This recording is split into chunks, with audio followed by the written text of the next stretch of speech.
Welcome to Alzheimer Speaks Radio. I'm your host, Lori LeBay, and I'm so excited that you're joining us today. We are going to have a fascinating conversation as usual as we learn from people all around the world at all ages and stages of life. Stay tuned as we shift our dementia care from crisis to comfort. Here we go. What you think about, you will bring about dementia change. We will. Hello, everyone, and welcome to Alzheimer Speaks. We are going to be talking with Samuel A. Simon, who is known as Dementia Man.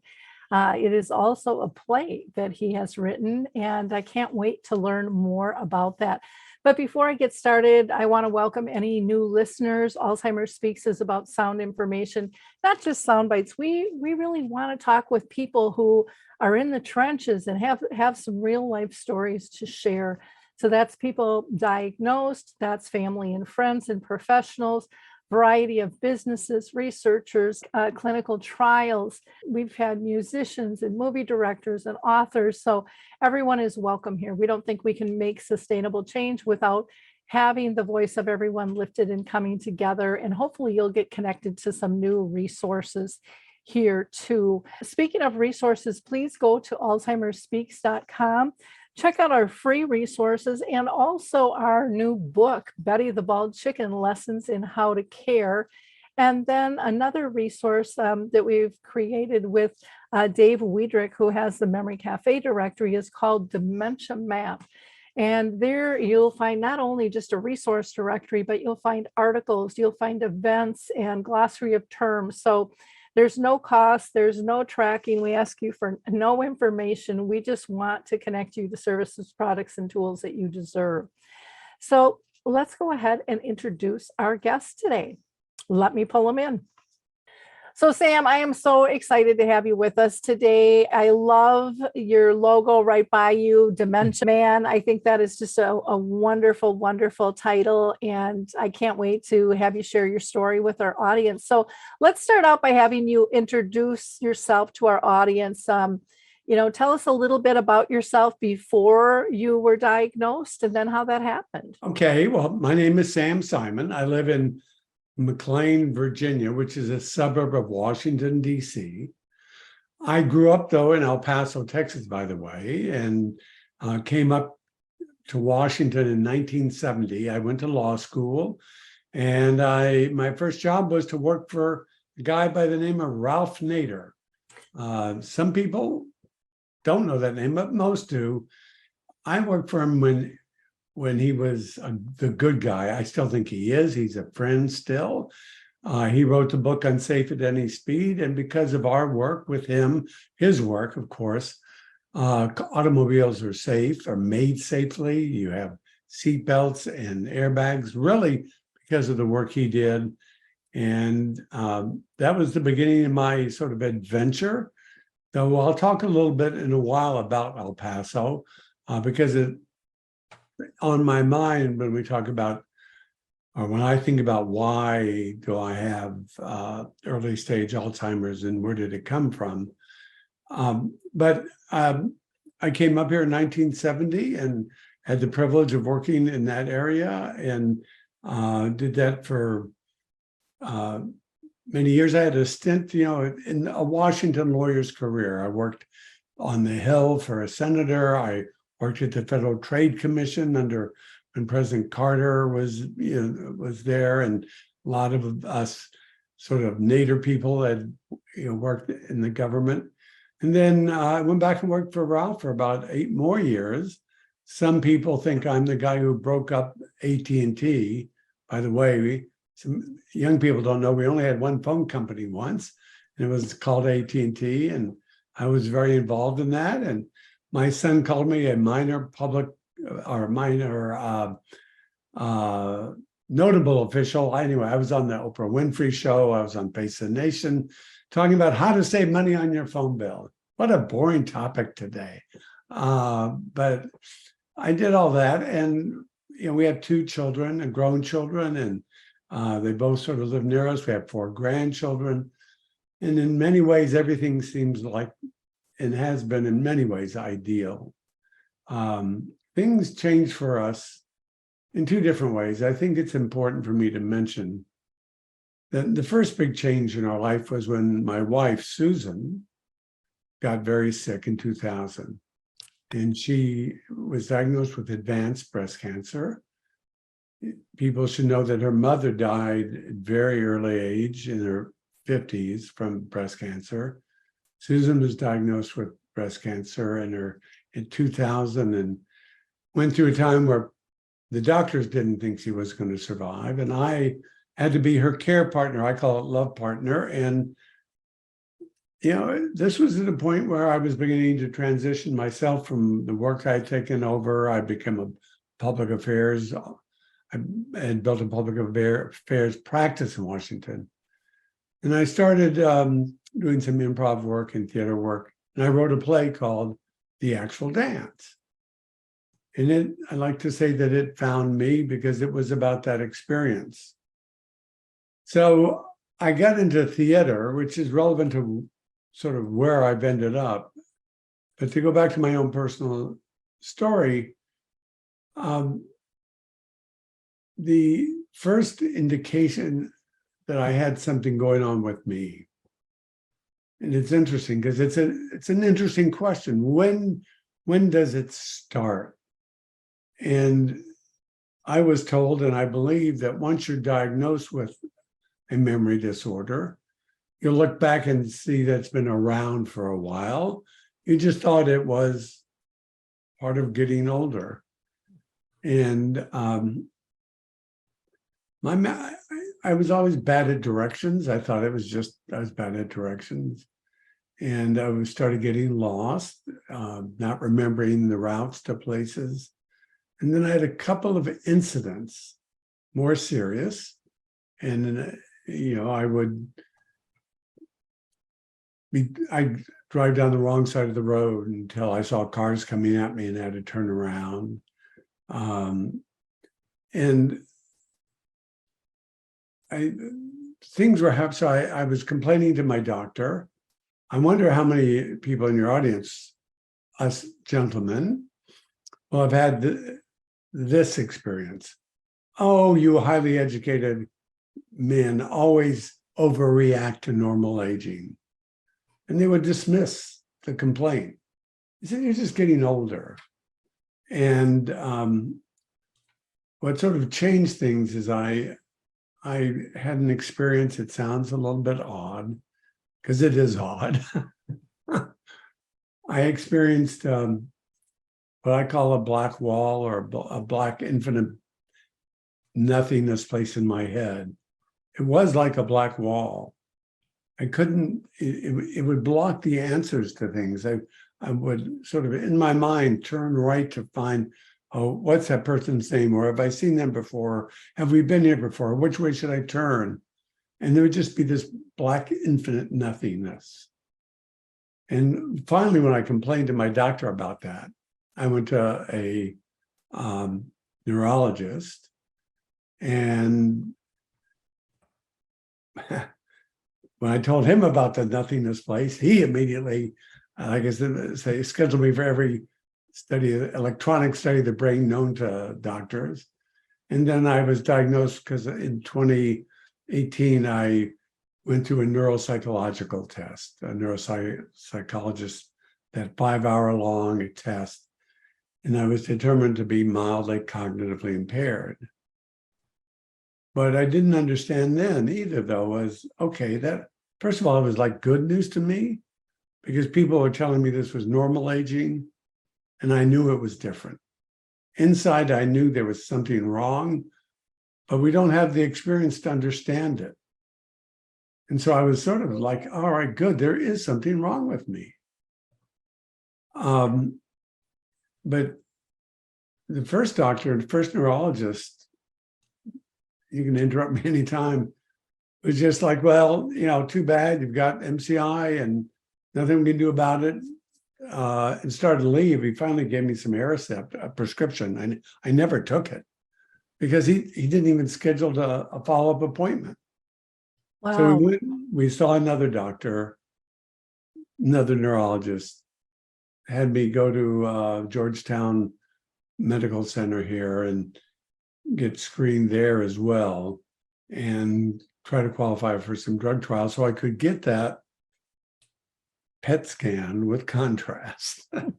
Your listeners probably know the only way to definitively to know if you have Alzheimer's or what's causing your decline in cognition is if you can get this PET scan with contrast, which is today, I think, $7,000 to $8,000, and not yet covered by insurance.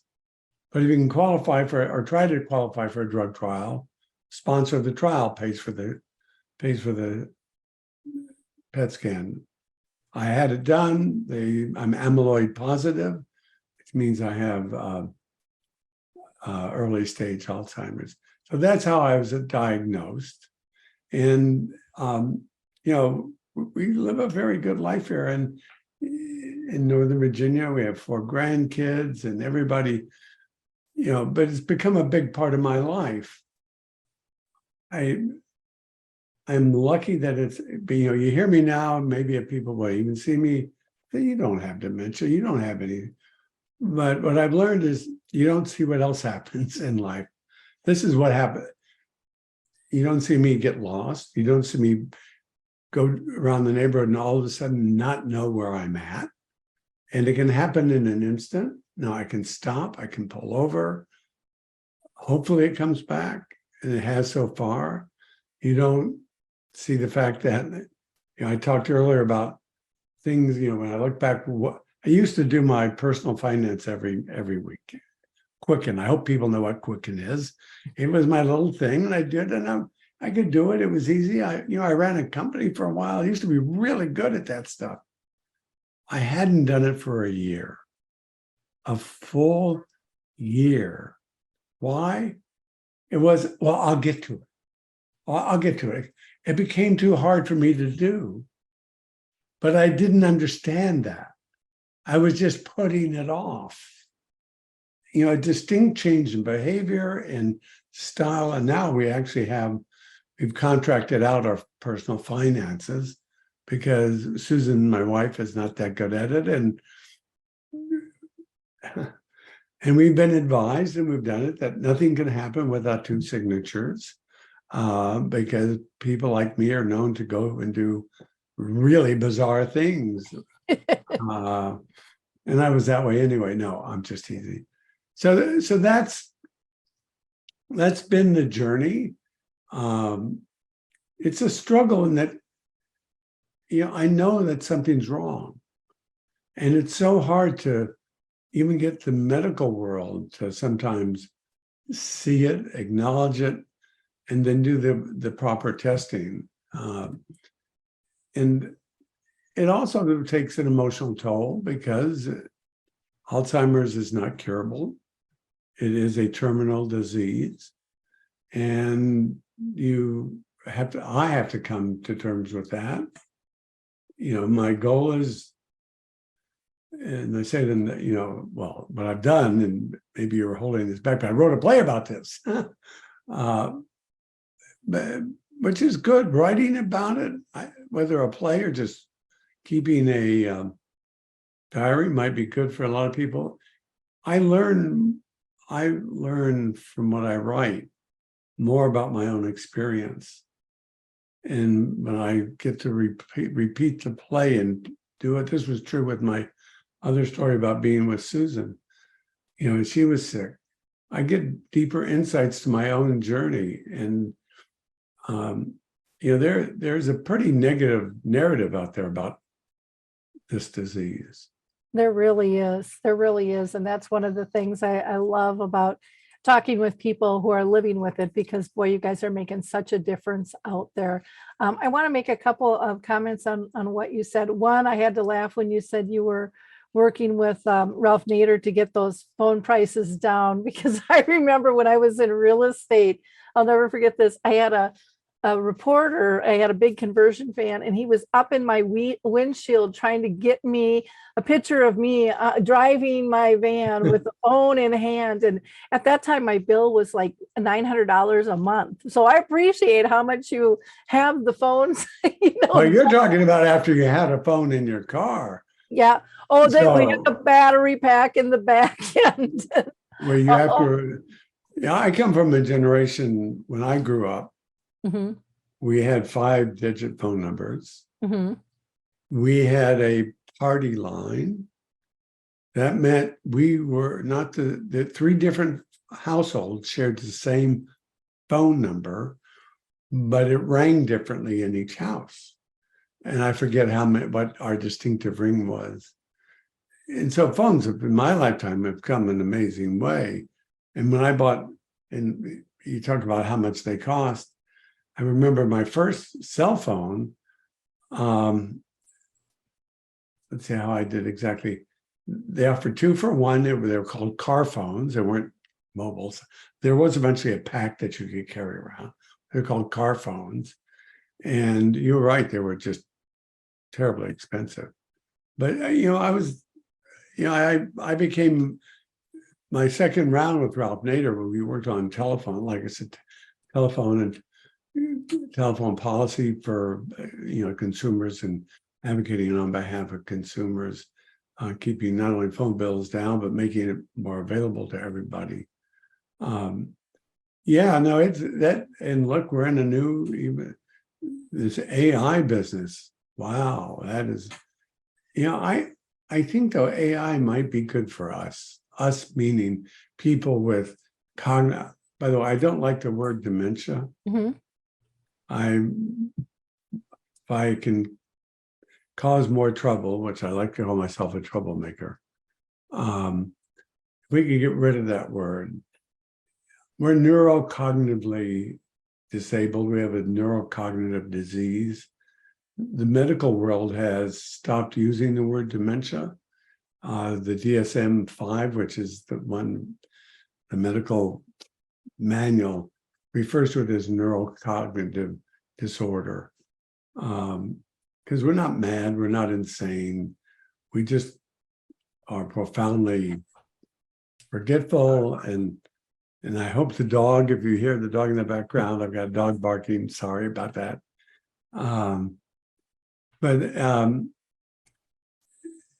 I would hope we could use different terminology about the disease we have, and because it's a disrespectful word. We are not insane, we're not crazy, we're not mad. We're just profoundly forgetful and disoriented. I hope that AI might be able to do some things for us.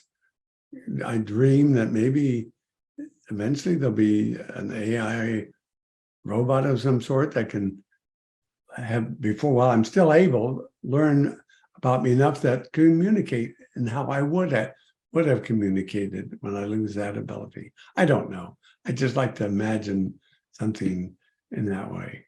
Oh, interesting. Now, I was glad too that you had pointed out that the difficulty in getting diagnosed, that is still such a common thread out there. And, we dealt with that with my mom, who's been gone since 2014, who lived with the disease for 30 years, prior. I mean, it's improved somewhat, but still not near to the point it should.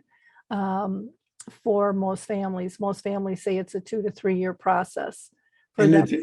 It's a double, and this is why your work is so important. It's a 2-sided or multi-sided process. It's not just the medical field. Mm-hmm. The tragedy narrative around it make people embarrassed to embrace it or acknowledge it. I see it even now.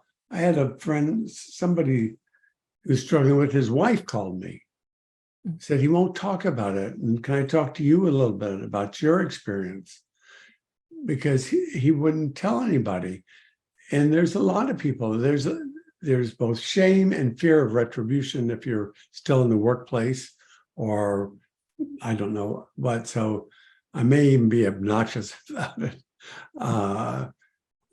but it's important. I mean, I would love to get well, but I know that that's not an option, but I can be as functional, and we can talk about that too, as long as possible by doing as much as I can. I'm in a drug trial. I've chosen to do that. I take some medicine, mine's galantamine, which would be a first order drug.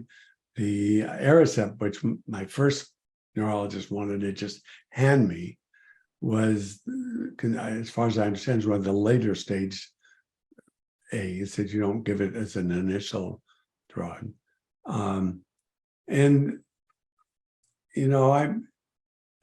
I think there is a lot to do with the medical world. I don't know how much I can be helpful on that. If I could, I would. I hope telling my story of what happened with the first neurologist. I don't use his name. So I think I'm going to go to his medical practice and let them know that, that I'm not going to use their name publicly, but that they were the. Thanks for the story. Yeah, there you go. Share. Thanks for the story. Thanks for your story. Share. Well, and it's just, I mean, I hear that story over and over of people, going to the doctor, and then when they finally do get diagnosed, when they finally get taken seriously, it's a prescription, it's another appointment, and as they're walking out, it's get your affairs in order. And if you're lucky, you get a number to the Alzheimer's Association. A lot of times you don't even get that. And I can't tell you how many people have told me, and we just went out to the car and we cried for 2 hours before we could even drive home. I mean, just devastating. And, that's one of the reasons we created, Dave and I created Dementia Map, was to be able to give people some resources, because families want to explore on their own all the multitude of things. And, we've tried to get that into the clinics, and we can get the doctors, the nurses, the clinic managers, but then IT says, we're not linking up to anything, they're worried. And I get that. And then the legal beavers say, we can't refer anything out because we could be liable. And so these people are just lost. And it's, it's like hand them a flyer. You don't have to pull up anything on the computer, but instead of having this wall of flyers that never gets delivered to anybody, just be honest and say, we can't do that, or else start handing them out, or come up with some kind of packaging, because I think it would help the doctors not feel so guilty that there's no help, because that's how they feel, that there isn't anything they can do. And there's a lot they could do if they just pointed people in different directions. Yes. And I strongly believe that a medical practice or a doctor should not be permitted to practice, to be in a medicine, in a field in which they diagnose dementia or Alzheimer's without an infrastructure of support for the families. Mm-hmm. So on our first appointment, and to you almost told the story, it's interesting, almost our words. But he leaves the room. I got to go. And he just told us there's only one, literally his words were, there's only, because I said, well, what's going to happen? What's next? What's my journey? He said, well, there's only one road for you, Sam. It's down. You're just going to get worse. And here's Aricept, and I got to go. And so, you sit there, and we go to the front desk to leave. First of all, we had to find our way there, and then the nurse says, "Well, he didn't give us any instructions. We'll be in touch if he wants to see you again." And you can't do that. No, there needs to be at least a social worker. Yep. In the office that said, "Let's sit down and let's talk about this." And but what happened to us? You just say, we leave the appointment. Now, they didn't say Alzheimer's, mm-hmm. but we go and we sit in the car, and there's this moment, and Susan says Susan's words were, we need to find another doctor, and we need a second opinion, and we need to understand how you might get better. Mm-hmm. And she called somebody, got a reference. We were lucky. we liked our current neurologist, and he was able to connect us with the Georgetown University clinic, which has all these major drug trials. And he's still our neurologist, but you've gotten to know the head of the Georgetown clinic. You mentioned something though, about my own family and my own journey, and whether it's odd. I don't know, because we grew up, was there people, there were a lot of people in my house, in my life. So I'm 77. I will turn 78 on July 18th. And so in the 50s and 60s, there were family members who had problems. We had an aunt live with us because she couldn't take care of herself on her own. She just couldn't do that. But so it's hard to know, what kind of cognitive problem did she have? They didn't diagnose it. And we had an aunt who was an extraordinary person, another aunt on my mother's side, an extraordinary, one of the first women lawyers in the country, and had spent her last 15, 20 years in a home with a memory disorder. People didn't die, it was just, not even dementia. What was the word Senile. Senile, senility, yeah. or hardening of the arteries. Yeah. I mean, I remember when my great aunt was in a nursing home, and I was 13 years old, and my mom and my brother and I went to see her, and I'll never forget the day she didn't remember my name, and I was really close to her, and I was devastated. I bawled for like 2 weeks going, why doesn't she love me? Why doesn't she know me? Why the heck does she still remember my brother when he doesn't care about her at all? We had to drag him with, and I was so personally offended. And I remember my mom saying, Lori, this is just what happens when people get old. And by the way, I have learned that I have a genetic variant. It's called the APOE4 gene. So I have one incident, and it turns out these aunts were from my mother's side, but it's my grandmother on my father's side, who I've learned, and through genetic testing, found those relatives, and there's extensive Alzheimer's in that side of the family. But I didn't know that until recently, after I was diagnosed, and I never heard of these genes. In fact, when I first 23andMe, and it came back and said, well, you have this gene variant that might make you slightly more likely to have Alzheimer's. I didn't think anything about it. But then it became an important factor in my diagnosis, that once you got into the right neurologist and they learn that, then they do want to go deeper and suspect that it could be Alzheimer's, as opposed to some other cause for the cognitive decline. So I sort of know the side of the family that it's from, that it is a genetic trait. And then the job is to how to live the best life I can live with the disease. And what we're understanding, and what you've part of those teaching me, is that there's very little information about early stage.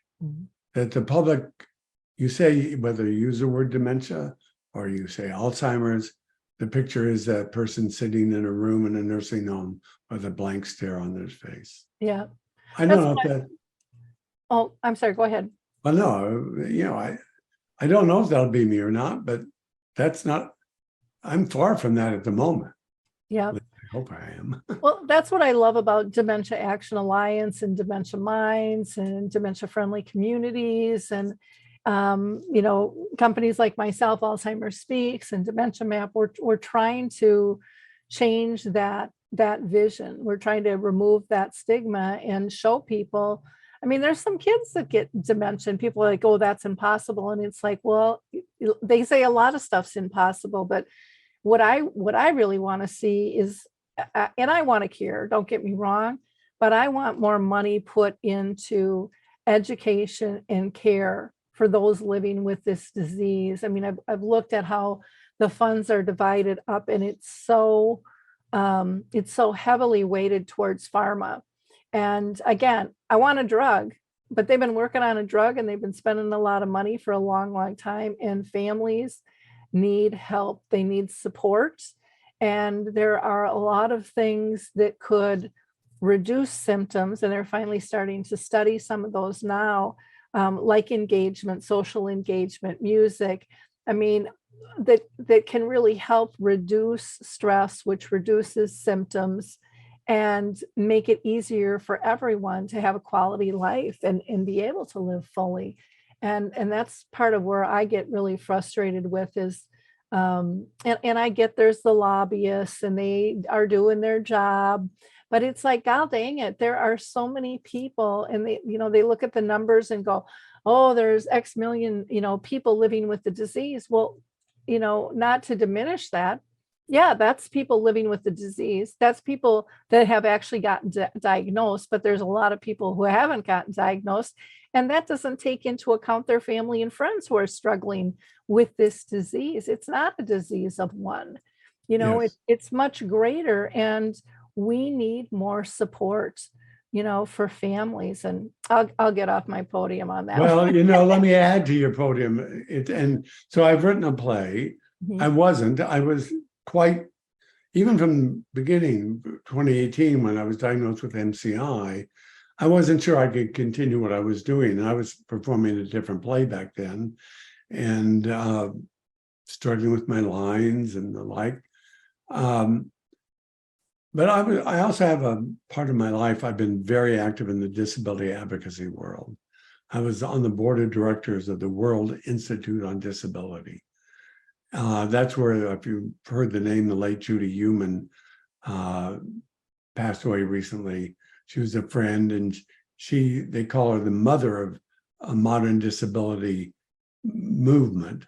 And then Professor Frank Bowe, who was deaf, was a good friend of mine, and he taught at Hofstra University. They call him the father of American disability policy. So I've been in touch with the mother and father of disability, but the disability world doesn't think of what we have as a disability that needs to be accommodated. And people think accommodating dementia or sounds like an oxymoron to them, but it's what you're saying. And the answer is you can. So in my play, I imagine, I do it this way. What if we had CNs, cognitive navigators, as available as curb cut? That is people who can help us be in museums or go to stores or literally be our companions, not a companion in a nursing home, but available to us. They've got vans to pick up people in wheelchairs and take them to or be part of mass transit. They can have people who can take me someplace and make sure, including a museum or maybe a store, and help me shop, not shop for me. Help me shop.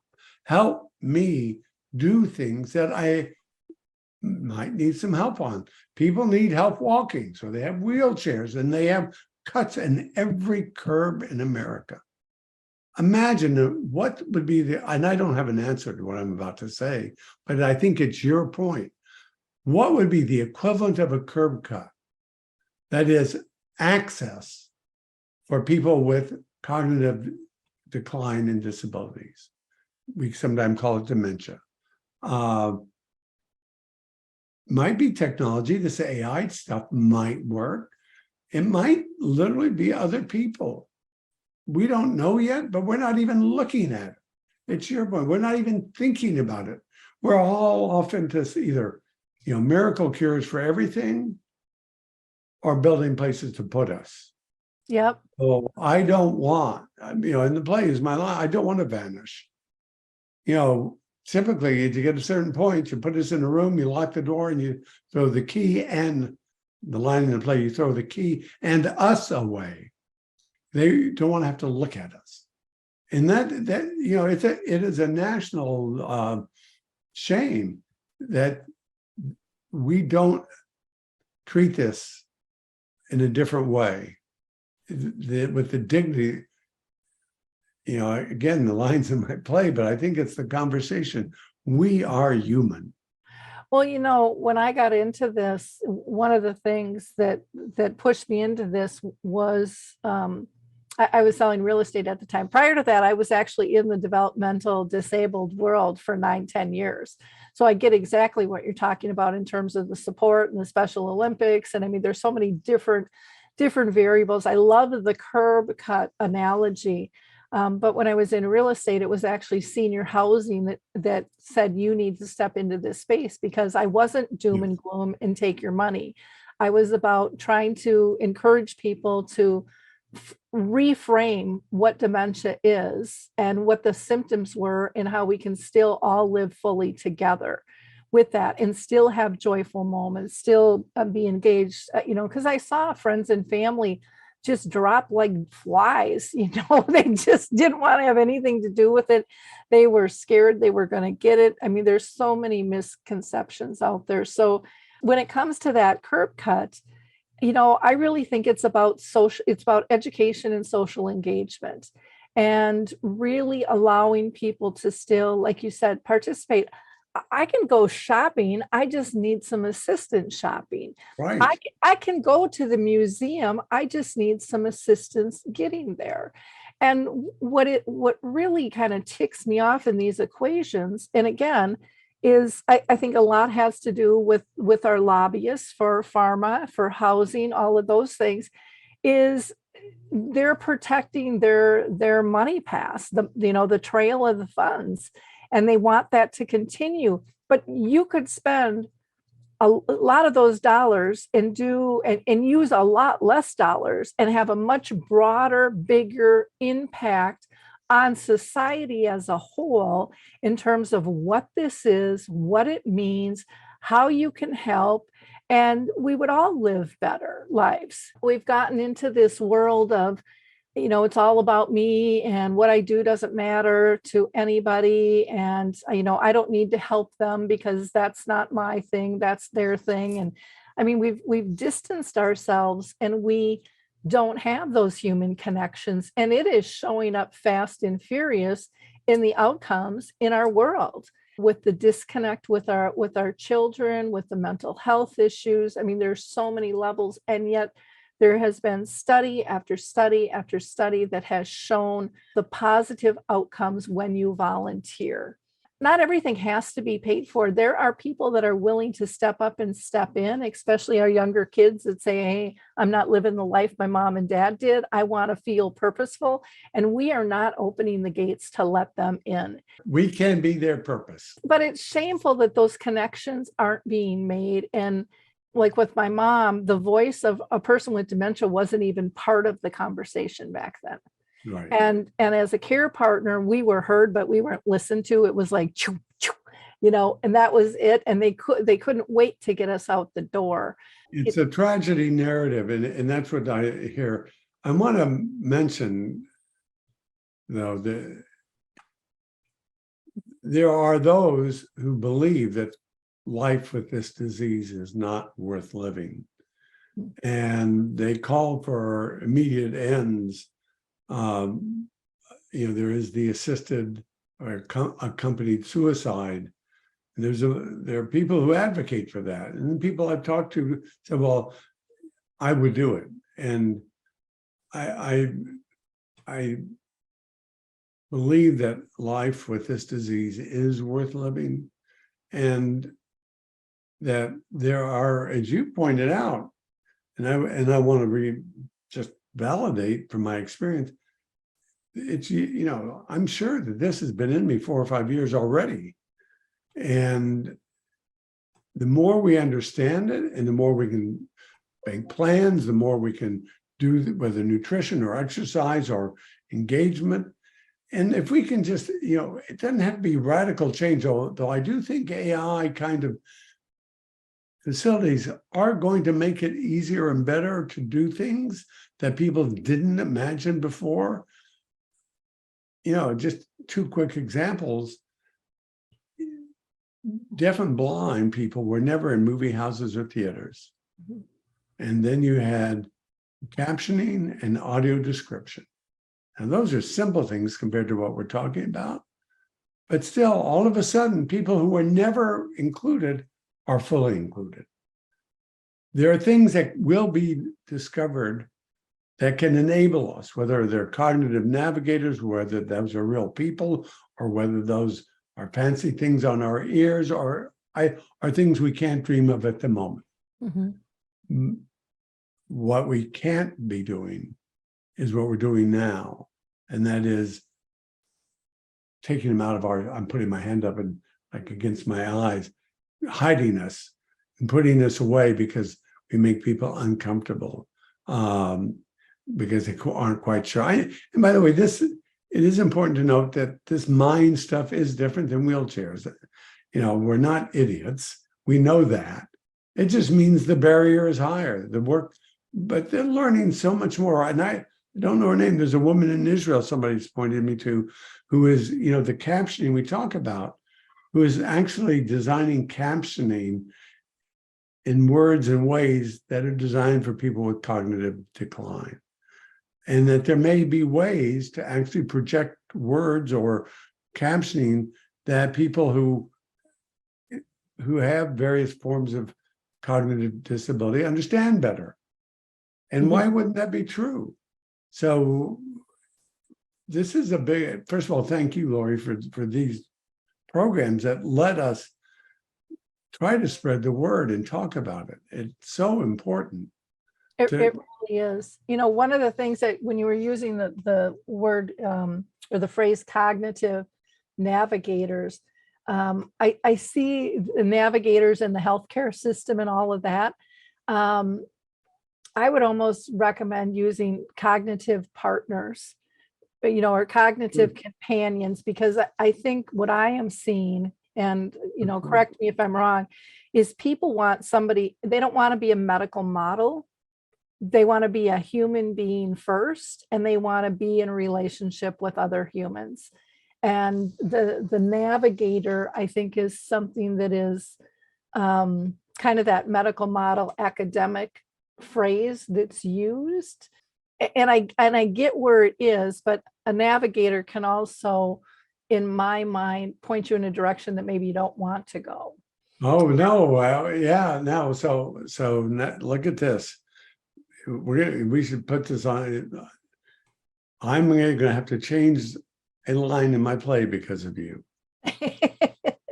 2 days before my premiere, I've got to come up, maybe CC, cognitive companion, not instead of what if we had CCs is available as curb cuts. Yep. CCs are curb cuts, because it is true, because again, obviously to some degree, my experience, my wife, Susan, had breast cancer, and every medical facility that treats breast cancer has what? A navigator. Breast navigators. Yep.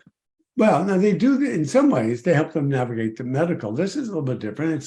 For us, it's navigating everyday life, but and the disease. It's not, the disease in our lives become one. They're not uniquely separated, and I think that's true with people with any kind of cancer, by the way. But fair enough. I'll have to think about that, but that is a good point. That is a good way, because it is not just the medical, it is the everyday world. I do also want to say that, because I had an experience the other day when I was talking to some folks about it. We don't know what goes on behind. I don't have a blank face right now. You don't see me staring into space and non-responsive most of the time. I had a friend, we were talking about these things. He said, I see my aunt once a month. I go visit her at a memory unit. And I just usually sit there and I talk, and she stares and I leave. And he said that last week I was there and I got up to leave. And she turned and said, "John, thanks for coming. I enjoyed our visit." And he was Wow. shocked because she hadn't done that before. So we don't know what goes on behind that. We don't know. And there are various levels. There are people who think they're different people. You hear the stories of men and women who've gone into memory units and then they become companions with other people and the like. So we don't know. It's a scary future. It's an unknown future.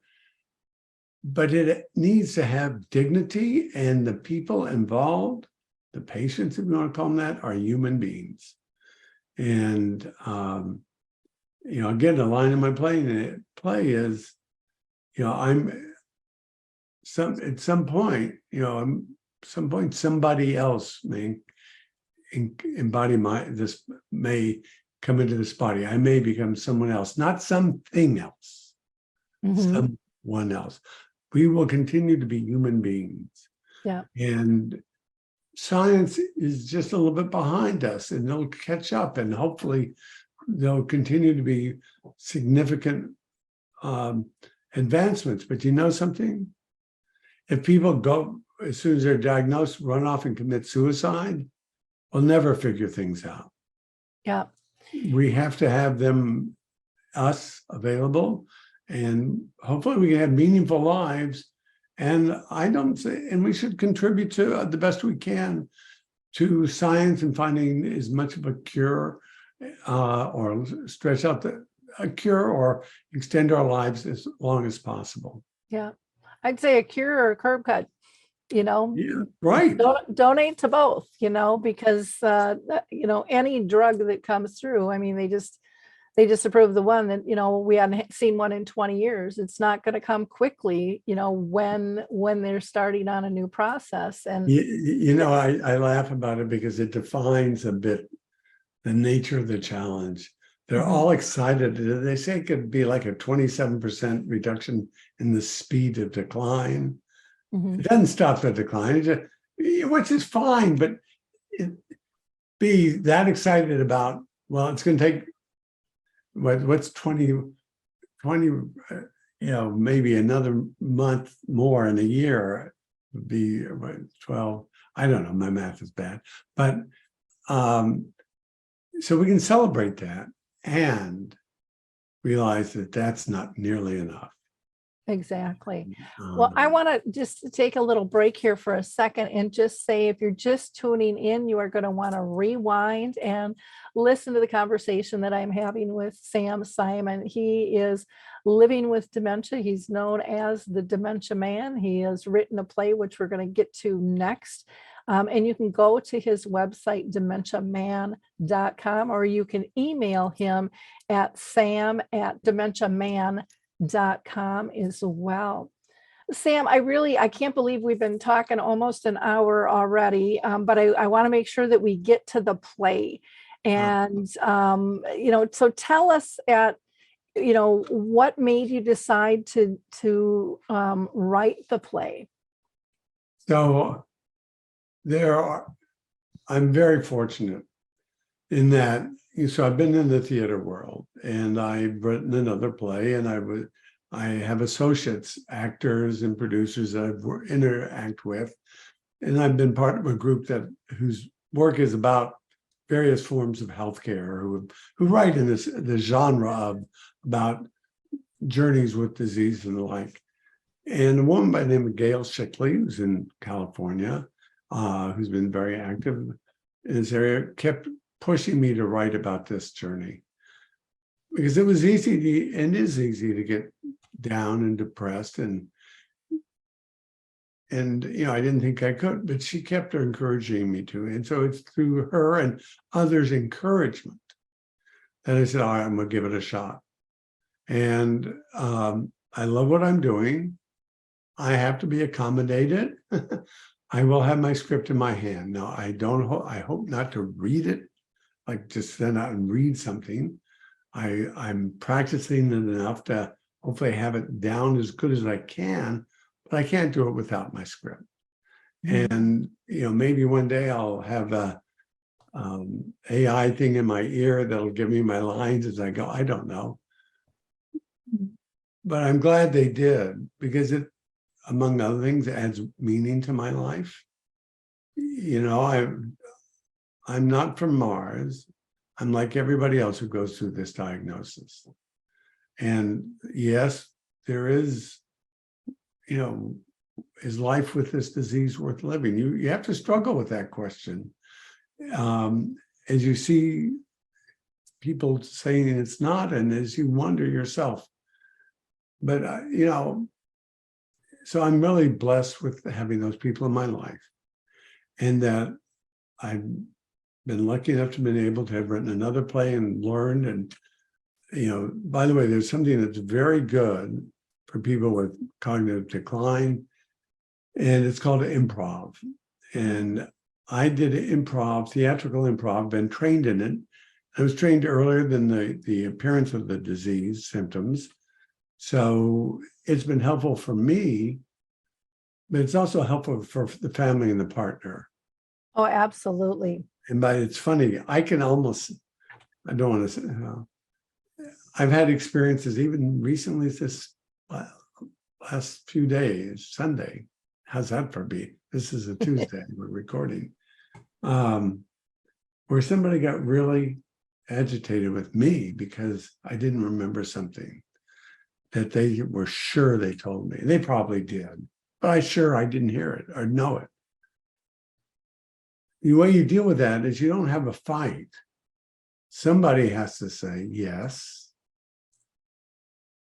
And if that's the way it was, then we need to go this way. Yes, anding. It's particularly for the care partner or the companion, the other person.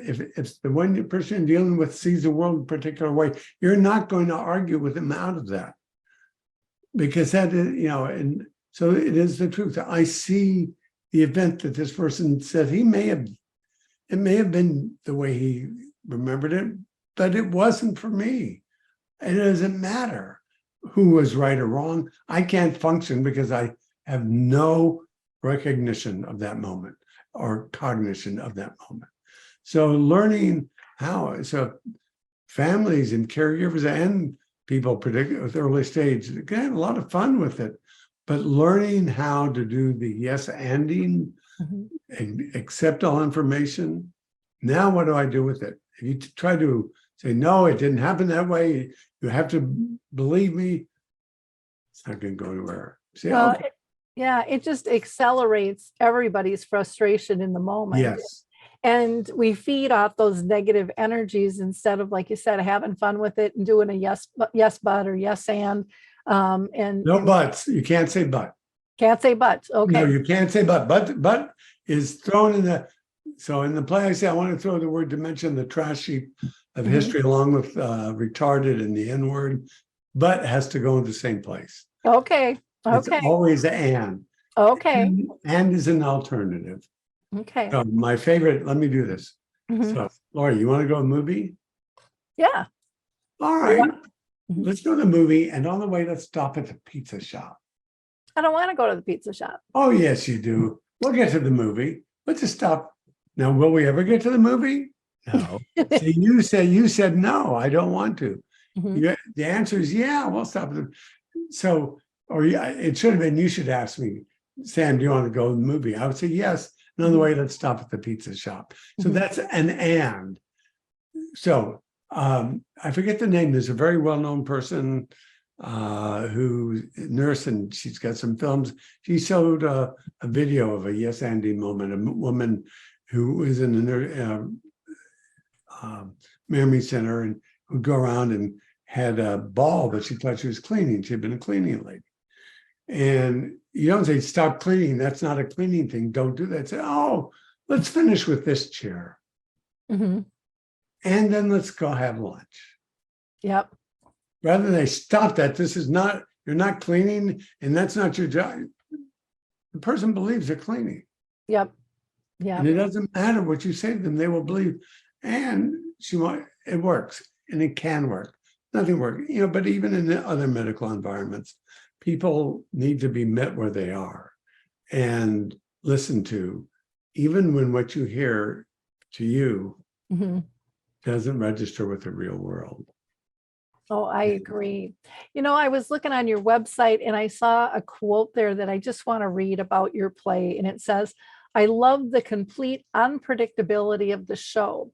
As you already know, it's such an unprecedented theatrical experience to hear Sam's story, but it was more than just a novel experience.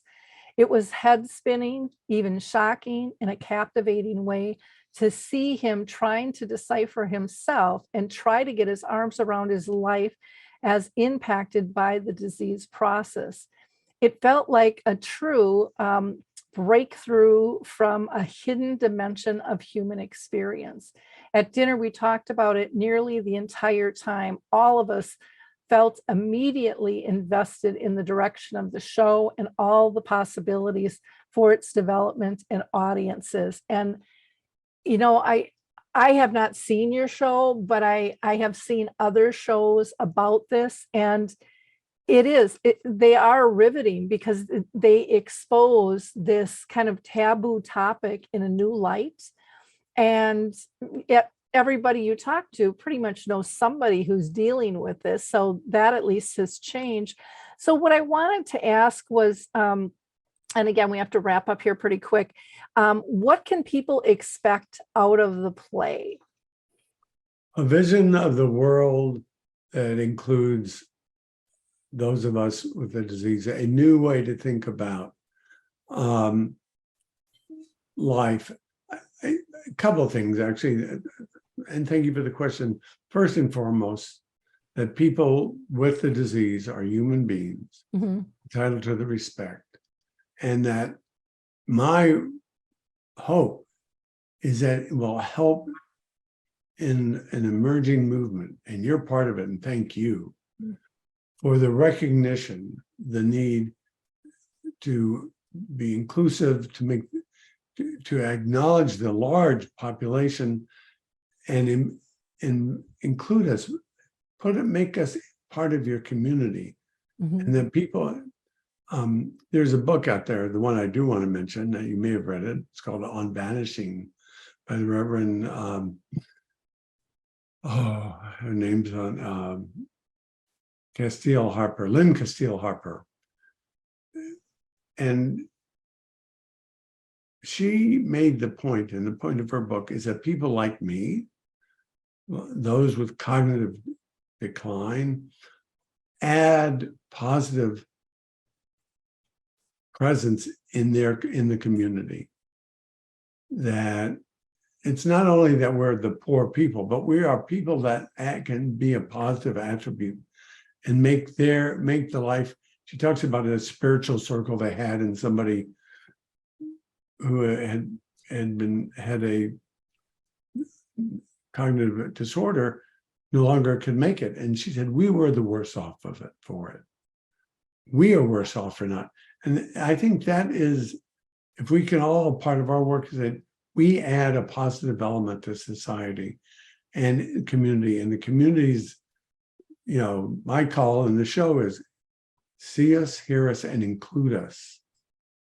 And I think that is a huge campaign that needs to be seen and heard. And I hope that can become apparent by what I do.